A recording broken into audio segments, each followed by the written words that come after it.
ప్రజా దర్బార్ కార్యక్రమం కారణం చేత కొంచెం లేట్గా రావాల్సి వచ్చింది. తర్వాత పిఓ గారు కూడా ఈ యొక్క కార్యక్రమానికి అటెండ్ అవుతామని చెప్పారు, అందుకోసం కొంచెం లేట్గా రావాల్సి వచ్చింది. సరే, ఏదేమైనా సరే ఇదే కార్యక్రమం మనము గత సంవత్సరం ఇక్కడే ప్రారంభించడం జరిగింది. తర్వాత దాని నుంచి వచ్చినటువంటి రిజల్ట్ వల్ల సిల్వర్ మెడల్ కూడా మనం సాధించుకున్నామంటే నిజంగా ఇది మీ అందరి గొప్పతనం. అందుచేత మన గంగవరం మండల ఎంప్లాయీస్ అందరికీ కూడా నేను అభినందనలు తెలియజేస్తా ఉన్నాను.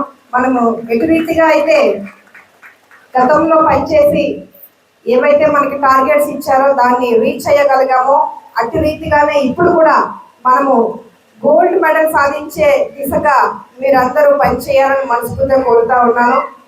గతంలో చెప్పాం, మనం మెయిన్లీ మనకి విద్య, వైద్యం, ప్రజల ఆరోగ్యం, వారికి సంపూర్ణంగా ప్రభుత్వం ఇస్తున్నటువంటి పథకాలన్నీ కూడా సక్రమంగా అందుతున్నాయా లేదా అన్నదే దీని యొక్క మెయిన్ థీమ్.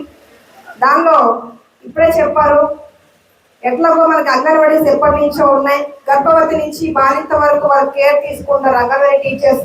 వాళ్ళకి ఎటువంటి పోషణ అందించాలి, ఏ విధంగా కేర్ తీసుకోవాలి, ఇన్ టైంలో వాళ్ళకి వ్యాక్సినేషన్ ఏ విధంగా వేయాలన్నది మానిటరింగ్ ఆశా వర్కర్లు, ఏఎన్ఎంస్, అంగన్వాడీ ఆధ్వర్యంలో జరుగుతుంది. ఖచ్చితంగా ఇది ఫుల్ఫిల్ గా జరుగుతూ ఉన్నాయి కనుక పుట్టిన బిడ్డ నుంచి 6 సంవత్సరాల వరకు సంపూర్ణ బాధ్యత అంగన్వాడీ టీచర్లు ఉంటుంది.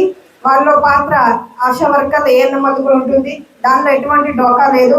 కాకపోతే పిల్లల్ని ఇంకా వాళ్ళకి టీకాలని కానీ లేకపోతే అంగన్వాడీలో ఇచ్చేటువంటి ఫుడ్ కానీ వారికి సక్రమంగా అందించే విధంగా మీరు ఇంకా పూర్తి బాధ్యత తీసుకోవాలి. చాలా మంది అంగన్వాడీ భోజనం మేము తినాం, ఆ రైస్ మాకు పడవు, ఆ పప్పు మేము తినలేం ఇలా అంటారు. కానీ దాని నుంచి వచ్చేటువంటి ఎటువంటి పోషకాలు మనం ఇస్తా ఉన్నాం. చిక్కీలు ఇస్తా ఉన్నాం, రాగి పిండి ఇస్తా ఉన్నాం, ఎగ్స్ ఇస్తా ఉన్నాం, పప్పు వల్ల ప్రోటీన్స్, విటమిన్స్ ఇవన్నీ కూడా మనం ఇచ్చేటువంటి ఆహారంలో ఉన్నాయి. కానీ ప్రజలు దాన్ని సద్వినియోగం చేసుకునేటువంటి పరిస్థితిలో ఉన్నారు. కానీ దాన్ని కూడా మీరు గ్రామాల్లో ప్రతి అంగన్వాడీ సెంటర్లు ఉంటాయి కనుక మీరు ప్రజలతో కనెక్టివిటీ అయ్యి దానివల్ల వచ్చేటువంటి ఉపయోగాలు మీరు తెలియపరచాలి. ఎట్లాగైతే ఖచ్చితంగా గ్రామాల్లో ఉన్న వాళ్ళు వ్యాక్సినేషన్కి అయితే 5 సంవత్సరాల వరకు ఇంజక్షన్ చేయించుకోవడానికి వస్తారు ఖచ్చితంగా, కానీ ఫుడ్ తినడానికి రారు.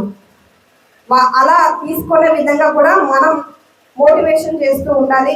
ఖచ్చితంగా గంగవరం మండలం బాగా చేస్తున్నారని నేను విన్నాను. ఇంకా బాగా చేయాలి మన ఐసిడిఎస్ డిపార్ట్మెంట్ నుంచి కూడా. సిడిపిఓ గారు ఎక్కడ ఉన్నారు?